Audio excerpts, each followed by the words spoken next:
तो जुल्फ़ार अली भुट्टो ने मेरी तरफ देखा। साफ ज़ाहिर है छोटे मुँह बड़ी बात थी एक वज़ीर आज़म के सामने बात करना। सऊदीया के जो एक प्रिंस थे बंदर बिन अब्दुर्रहमान, उसके साथ मिलके सरूत इंटरनेशनल जो एक हमारा कार्गो और टिकटिंग एक इदारा हमने कायम किया। एक फूल कुछ नहीं होता, अजीम मलिक कुछ नहीं है, नथिंग। मैंने डॉक्टर साहब हम 38,000 पाउंड हम देते हैं क्वार्टरली, हम अपना चैनल क्यों ना बना लें। उन्होंने कहा ऐसा हो सकता है, मैंने कहा बिल्कुल हो सकता है। और वो करज दी हुई, ना मैं जुल्फ़ार अली भुट्टो से डरा हूँ, ना मैं अमिताभ बच्चन से डरा हूँ, ना मैं बेनज़ीर से डरा हूँ, ना मैं शहबाज शरीफ से डरा हूँ। मैंने सबको इंटरव्यू किए हैं। अब बाबांगे दोहल मैंने क्वेश्चन किए हैं जो उनको नागवार भी गुजरे, लेकिन मेरा काम है, आई एम ए जर्नलिस्ट।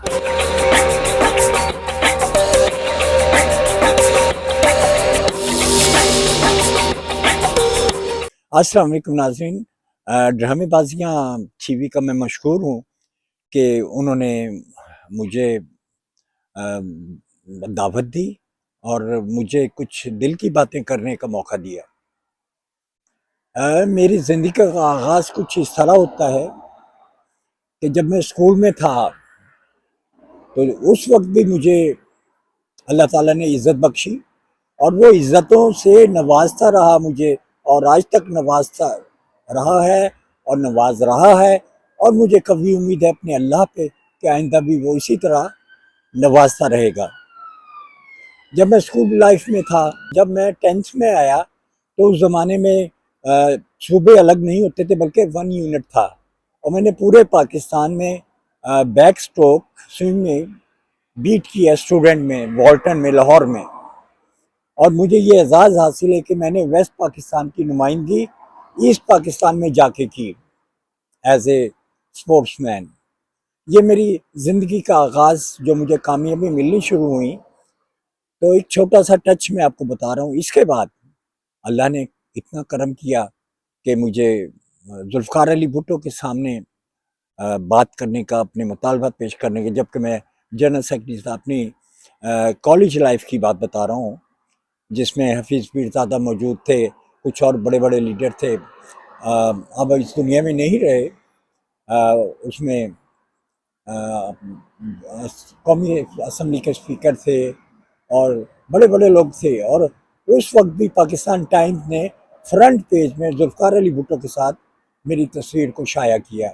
और मेरे जो मुतालबात मैंने बहावलपुर के लिए किए, तो जुल्फ़ार अली भुट्टो ने उनको तस्लीम भी किया और वहीं बैठ के ऑर्डर किए, जिनमें अल्लाह का शुक्र है मेडिकल कॉलेज और degree college, post graduate college, radio Pakistan, इस जैसे और लड़कियों का जो डिग्री कॉलेज है उसकी भी मंजूरी दी। और मैं समझता हूँ मेरे लिए बड़ा ऑनर है कि एक मुल्क के वज़ीर आज़म के सामने मैंने मुतालबात पेश किए और उन्होंने उसको तस्लीम किया। बल्कि मैंने एक मुतालबा ऐसा किया था जिस पर जुल्फ़ार अली भुट्टो ने मुझे अप्रिशिएट किया। मैंने कहा कि मिस्टर भुट्टो, ये जो लोग असम्बलियों में चले जाते हैं, MP MLAs बन जाते हैं, और वो अपनी जो पब्लिक है जिनका वोट लेके वो जाते हैं, वो उस पर तो काम नहीं करते। ऐसा नहीं हो सकता कि आप रिकॉल का सिस्टम इंट्रोड्यूस करें। जो लोग अवाम के उनके मुतालबात आगे असम्बली तक नहीं ले जाते, उनके म्यार पे पूरा नहीं उतरते, तो उन्हें रिकॉल कर लिया जाए, अवाम को ये हक दे दें आप। तो जुल्फ़ार अली भुट्टो ने मेरी तरफ देखा। साफ ज़ाहिर है छोटे मुँह बड़ी बात थी एक वज़ीर आज़म के सामने बात करना। ये मेरी ज़िंदगी का एक अनमोल तोहफ़ा था मेरे लिए। और उन्होंने जुल्फ़ार अली भुट्टो ने उस वक़्त जो वज़ीर आज़म थे, उन्होंने पीरज़ादा नेक्स्ट सेशन में आपने ये पुट करना है, जब नेक्स्ट सेशन होगा तो इसको। लेकिन उसके बाद ऐसा हुआ कि अल्लाह ताला ने जुल्फ़ार अली भुट्टो को ज़िंदगी ना दी और माशाल्लाह लग गया।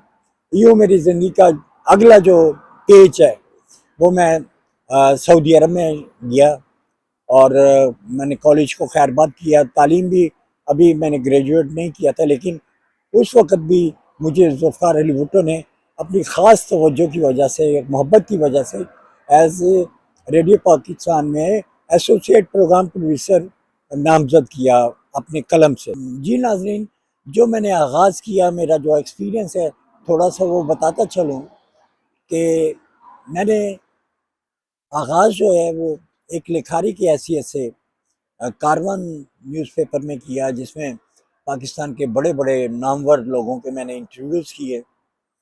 और फिर उसके बाद रेडियो पाकिस्तान को ज्वाइन किया।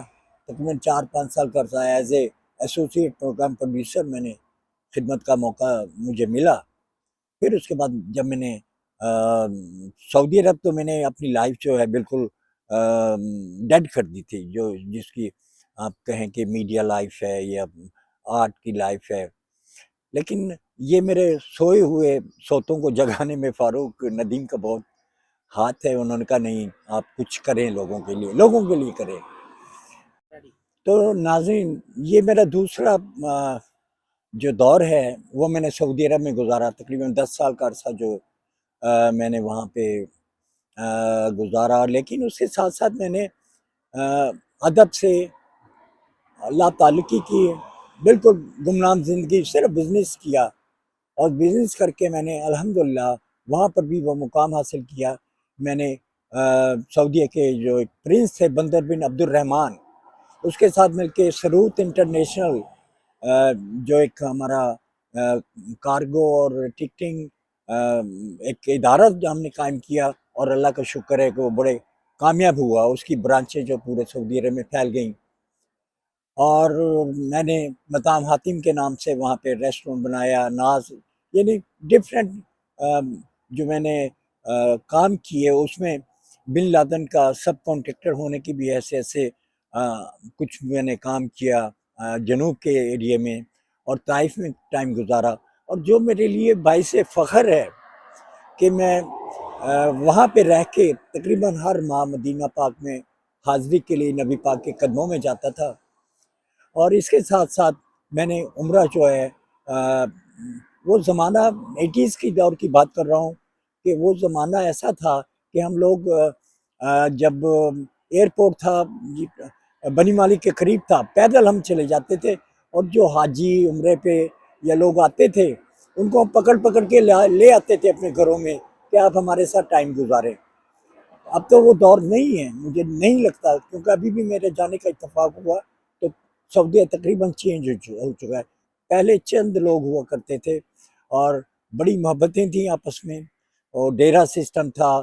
जब कोई मेहमान आता था तो एक डेरा दूसरे डेरे को कहता था ये हमारा मेहमान है, हमारे पास भी ठहराओ। बल्कि हम कहा करते थे ये अल्लाह के मेहमान हैं।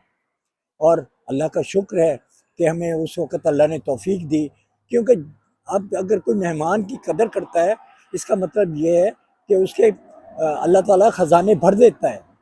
नबी पाक की मिसाल देता हूँ, रहमतुल आलमीन जब उनके पास हातिम ताई की पड़पोती आई, तो आपने अपनी कमली उतार के उसको पहनाई और बोला बेटी तू क्या चाहती हो?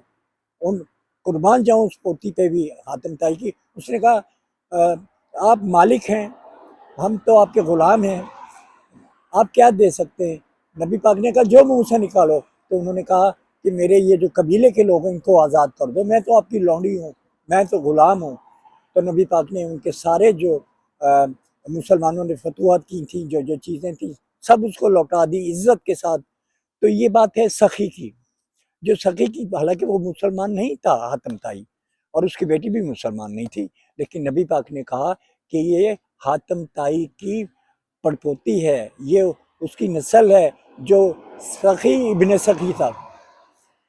तो मेरा कहने का मकसद ये कि जब हम हाजियों को लाते थे, हम बड़ा फ़ख्र किया करते थे कि यार हमारे घर हाजी रुके हैं, यार उम्रे पे आए लोग हैं पाकिस्तान से, इंडिया से या डिफरेंट कंट्री से, हम उन्हें अपने घर में ठहराते थे। तो हमारे रिज़्क में बरकत हुई, उससे नुकसान नहीं हुआ कभी भी।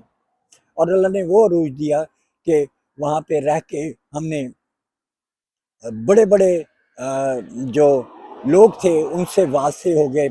अब खाला लुलवा कहना चाहूँगा, फ़ाद की बेटी थी, उनसे कांटेक्ट हुआ, अमीर माजिद से कांटेक्ट हुआ।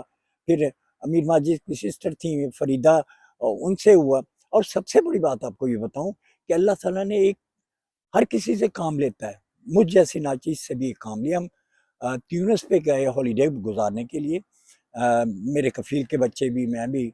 जब एक लड़की ने बड़ी हमारी खिदमत की, तो वापस आके मैंने सोचा आयशा कुछ हम इसके लिए करें, उस लड़की ने हमारी बड़ी खिदमत की। कहते हम क्या कर सकते हैं? मैंने कहा बहुत कुछ कर सकते हैं। आप अब्दुल्ला से बात करो जो अमीर है, जो प्रिंस है, अगर वो शादी कर ले उससे तो उसकी ज़िंदगी बन जाएगी। ऐसा ही हुआ। क्या उन्होंने अब्दुल्ला से बात की, अब्दुल्ला शादी करनी है तुम्हें, अंधा क्या चाहे दो आंखें। और उसकी उम्र तकरीबन 80 के करीब थी, बच्ची जो है 20-22 साल की थी। हमने उसको विजिट पे सऊदीया बुलाया और उससे अब्दुल्ला का निकाह कर दिया। अब आप देखें, अल्लाह ताला एक जर्रे को स्टार बना सकता और स्टार को जर्रा बना सकता, मेरा मकसद कहने का ये है। और उसके बाद क्या हुआ कि वो 1 माह के बाद वो लड़की जो थी, आम लड़की जो खादमा थी, जो कनीज़ थी, जो होटल में सर्व करती थी, वो सऊदी अरब की प्रिंसेस बन गई।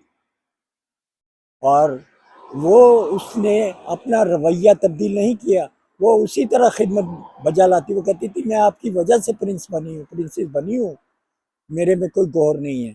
तो अल्लाह ताला ये देखें, कोई ना कोई सबब पैदा कर देता है अल्लाह ताला। आप कहें कि जी मांग रहे हैं तो अल्लाह ताला हमें दे दे, दुआ मांगे। वो दुआ जो है, जब आप दुआ करते हैं, अगर वो कबूल नहीं होती, वो इबादत हो जाती है। जब आप यौम क़यामत में उठेंगे तो वो दुआएं आपका पीछा करेंगी। और आप दुआएं लिया करें, खुद भी दुआ किया करें, ये इबादत है। और ये दुआओं का सिला जो है, मेरी माँ की दुआ, मेरे बाप की दुआ, मेरी बहन की दुआ, मेरे बच्चों की दुआ कि मैंने ये मुकाम हासिल किया, मेरे दोस्तों की दुआएं, मेरे दोस्तों ने मुझे मेरा साथ दिया, मोहब्बतों में वो शरीक हुए, मोहब्बतें बांटी, तो अल्लाह ताला का शुक्र है कि मुझे वो मुकाम मिला। जी नाज़रीन, अभी तीसरा पेज जो है मेरी ज़िंदगी का, वो सऊदी अरब से मैंने हिजरत की। और अल्लाह का शुक्र है, वहाँ पे रह के भी 5 हज होने के मुझे अल्लाह ताला ने सादत अता की, और उम्रे तो बेतहाशा है। और कुछ लोग जाते हैं, खर्चा करते हैं, मैंने वहाँ से रिज़्क भी कमाया और मैंने वहाँ इबादत भी की, अल्लाह को भी याद रखा। याद रखें, अगर आप अल्लाह को याद रखते हैं तो अल्लाह ताला आपको उसका अजर ज़रूर देता है। और मुझे जो भी इज़्ज़त मिली है, मेरे अल्लाह का करम है, मुझ में कोई गुण नहीं है। ये छोटी सी बात बताता चलूँ कि मुझे डॉक्टर नामूस पाकिस्तान में, उनसे इत्तेफाक था मिलने का। अल्लामा इकबाल के शागिर्दों में से थे। तो अक्सर उन्हें मैं कहता था डॉक्टर साहब कुछ मेरे बारे में बताओ। तो वो कहते थे यार ये सारा फ्रॉड है हाथ का, और किस्मत का हाल, ये कुछ भी नहीं इसमें। मैं कहता था डॉक्टर साहब इतने बड़े बड़े लोग आते हैं आपके पास। तो आखिरी बार जब मैं सऊदी जाने लगा तो मैंने उन्हें बोला कि डॉक्टर साहब आज तो कुछ कह दो कि मैं अब इस ज़िंदगी में आपसे नहीं मिल पाऊँगा, मेरी उम्र 22 साल है, आपकी 75 ईयर है। अगर मैं आऊँगा भी तो आप मर चुके होंगे। अगर क़यामत में भी नफ़्सा नफ़सी होगी, वहाँ पे भी हमारी मुलाकात नहीं होगी। तो डॉक्टर साहब आज तो कुछ बता दो। तो मुस्कुरा पड़े। डॉक्टर नमूस ने कहा बेटे जब आप पहली बार मेरे पास आए थे, मैंने आपका माथा पढ़ लिया था, आपका फेस मैंने रीड कर लिया था। यू आर द पारस, जिसके साथ भी मिलोगे वो बुलंदियों पे जाएगा, उसको कोई नहीं रोक सकता तरक्की को। तो अल्लाह का शुक्र है, अल्लाह ने इज़्ज़त दी मुझे। अच्छा मैं इस बात को भूल गया, फिर मैं इंग्लैंड आ गया। तीसरा पेज जो मैं ज़िंदगी का, यहाँ पे मैंने मेहनत की, मज़दूरी की, ज़ीरो से स्टार्ट किया। लेकिन मेरे एक दोस्त थे, कहते हैं ना रंडी रुंडापा अपना काट लेती है, लेकिन उससे जो यार होते हैं उसका रुंडापा नहीं निकालने देते। तो मेरे एक दोस्त होते थे फ़ारूक नदीम साहब, बड़े मारूफ जर्नलिस्ट हैं। तो उन्होंने कहा यार अज़ीम मलिक तुमने खिदमत की, अदब की, आपने आर्ट की है, सहाफ़त की है, तो अब क्यों आप गुमनामी में चले गए हैं? आपको कुछ करना चाहिए। मैंने कहा यार नदीम अब एक अरसा हो गया, मैं रूटीन में नहीं हूँ। तो फिर उन्होंने कहा नहीं नहीं आप काम करें, मीडिया के लिए करें, अपने लिए ना करें, खिदमत करें लोगों की। तो मैंने फिर एक अखबार ज्वाइन किया, नेशन, फिर डिफरेंट अखबारों में मैंने लिखना शुरू किया। अपना भी अखबार निकाला एशिया टाइम के नाम से। फिर यहाँ का जो एशियन साउंड रेडियो बड़ा फेमस है, उसकी बुनियाद रखने में मेरी पहली आवाज़ ऑन एयर गई। फिर मैंने बंगला टीवी में मेरे एक दोस्त थे सरवर खान, उन्होंने कहा यार तुम टीवी क्यों नहीं ज्वाइन करते? मैंने कहा खान साहब मुझे शौक नहीं है। इसी तरह यास्मीन जो थी अ, वो अ, ये शौकत हुसैन रिजवी की वाइफ थी, उनमें से उनका जो बेटा नासिर है गालिबन उनका नाम, कैमरामैन थे वो। उन्होंने कहा यार आपका फेस जो है ना वो जैनिक है, हाँ टीवी के लिए मौजू है, आपने फिल्मों में क्यों नहीं काम किया? मैंने कहा नहीं यार मुझे बिल्कुल शौक नहीं है। तो कहते नहीं आप करें। उनकी बात मान के मैंने फिर टीवी ज्वाइन किया। और पहले जब मैंने काम किया बंगला टीवी के लिए, वो मैंने एज ए सेल्स मैनेजर काम किया। फिर उसके बाद पाकिस्तानी चैनल, उसके लिए काम किया। फिर उससे जो है ए आर वाई उसी से बना है। ए आर वाई की बुनियाद जो है वो हम लोगों ने पाकिस्तानी चैनल, जब जब्बार होते थे उनके पास वो चैनल था, नहीं जावेद मिर्ज़ा उनके पास था। फिर प्राइम टीवी को मैंने ज्वाइन किया जब्बार साहब के। फिर उसके बाद मैंने आहिस्ता आहिस्ता बहुत से चैनलों के लिए एटीएन के लिए किया, फिर अपना चैनल बनाया। अ, फिर उसके बाद डीएम की बुनियाद रखने में मेरा बड़ा हाथ है, क्योंकि डॉक्टर मलिक, मैं और हम 3 लोग थे गालिबन, उनकी वाइफ। तो मैंने कहा, मैंने डॉक्टर साहब हम 38,000 पाउंड हम देते हैं क्वार्टरली, हम अपना चैनल क्यों ना बना लें? उन्होंने कहा ऐसा हो सकता है? मैंने कहा बिल्कुल हो सकता है। अल्लाह का शुक्र है, मेरे जो काम किया हुआ था डिफरेंट चैनल्स के साथ, वो जो महारत है, जो मैंने काविशें की थी, वो मेरे काम आई। और फिर वही हमने डीएम की बुनियाद रखी और अल्लाह ने उसको कामयाबी से हमकनार किया। और 6 लोगों से जो मलिक लॉज चलता था, मैंने तकरीबन 18 साल बिला मुआवजा खिदमत की, लोगों को बताया कि यहाँ पे कैसे आना है इंग्लैंड में। और मलिक लॉज के प्रोग्राम किए, पेरिस में जाके प्रोग्राम किए, और डिफरेंट कंट्रीज़ में जाके प्रोग्राम किए। और अल्लाह ने इतनी इज़्ज़त दी कि इटली में एक गांव में मैं गया, मैंने कहा यहाँ तो कोई नहीं जानता होगा। तो मुझे आवाज़ आई, कहते मलिक साहब। मैंने देखा तो मैं हैरान हो गया। उसने कहा जी हम आपको टीवी पे देखते हैं। तो मैंने कहा वाह मौला, इटली का एक गांव है, इंसान सोच भी नहीं सकता, वहाँ भी तुमने मुझे इतनी इज्जत से नवाजा। एक रोज़ मैं चीता मिल जा रहा था, तो जाते जाते मुझे ख्याल आया कि यार अल्लाह ने तुझे इतनी इज्जत दी है, अल्लाह का शुक्र बजा क्यों नहीं लाते? तो मैं कभी अल्लाह का शुक्र अदा नहीं। मैंने उसी वक्त गाड़ी रोकी और कोई जितना भी मैं अनगिनत बार अल्लाह का शुक्र अदा किया। मैंने कहा अल्लाह तुमने मुझे इतनी इज्जत दी है, इतना मुकाम दिया है, जिसकी मैं शुक्र अदा कर ही नहीं सकता। मैं इस काबिल नहीं हूँ, मैं इस काबिल नहीं था, लेकिन अल्लाह ने मुझे इस कदर नवाजा। आज भी अल्लाह का शुक्र है। हमने डीएस के साथ काम किया, अल्लाह ने डीएस को बामे अरूज तक पहुंचाया। आप देखें डीएस के प्रोग्राम जाने पहचाने जाते हैं आज, उनका प्यार है जो मुझे वो इंटरव्यू कर रहे हैं, ड्रामेबाजियाँ जो हैं, उनका एक सेकंड चैनल है। वो मेरे लिए बाइस फ़ख्र है कि उन्होंने मुझे चुना। मेरी ज़िंदगी बदलने में मेरे उस्ताद अकील अशरफ का बड़ा हाथ, मेरे सीनियर प्रोड्यूसर थे। मैंने ऑडिशन दिया, मैं फेल हो गया। मेरे कुलीग ने बोला, सलमान मुअज्जम ने, कि यार आप ज़िंदगी में माइक के सामने नहीं आ सकते। मैंने कहा सलमान भाई क्या वजह है? आखिर आपकी आवाज़ में निस्वानियत है, आपकी आवाज़ गराम नहीं है, ये रेडियो के मार के मुताबिक नहीं। फिर मैंने स्ट्रगल की, जद्दोजहद की, प्रैक्टिस की, और उस्ताद का शुक्रिया अदा करता हूँ। तो मुझे कहते एक मोटी सी गाली निकाल के प्यार से कि जाओ ऑन एयर बैठ जाओ। मैंने कहा मैं तो फेल हूँ। कहते मैं तुम्हें कह रहा हूँ। और वो करज दी हुई, ना मैं जुल्फ़ार अली भुट्टो से डरा हूँ, ना मैं अमिताभ बच्चन से डरा हूँ, ना मैं बेनज़ीर से डरा हूँ, ना मैं शहबाज शरीफ से डरा हूँ। मैंने सबको इंटरव्यू किए हैं। अब बाबांगे दोहल मैंने इस क्वेश्चन किए हैं जो उनको नागवार भी गुजरे, लेकिन मेरा काम है, आई एम ए जर्नलिस्ट। मैंने उनके अंदर से जो है दिल से उनकी आवाज़ को निकाला। और अल्लाह का शुक्र, उसमें नाराज़ भी हुए कुछ लोग, लेकिन नहीं, मैंने अपना फ़र्ज़ अदा किया।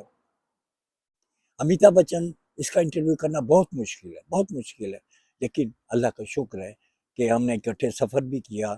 हमने उनको एयरपोर्ट से रिसीव किया, यहाँ पे होटल तक लाए, रास्ते में गपशप हुई, मैंने उनको इंट्रोड्यूस किया। और मैं समझता हूँ कि ये बड़ा कठिन काम है अमिताभ बच्चन को, आम आदमी इंटरव्यू नहीं करता, लेकिन मेरे दिए हुए उस्ताद की करज ने काम दिखाया। मैं आज तक नहीं घबराया हूँ किसी से।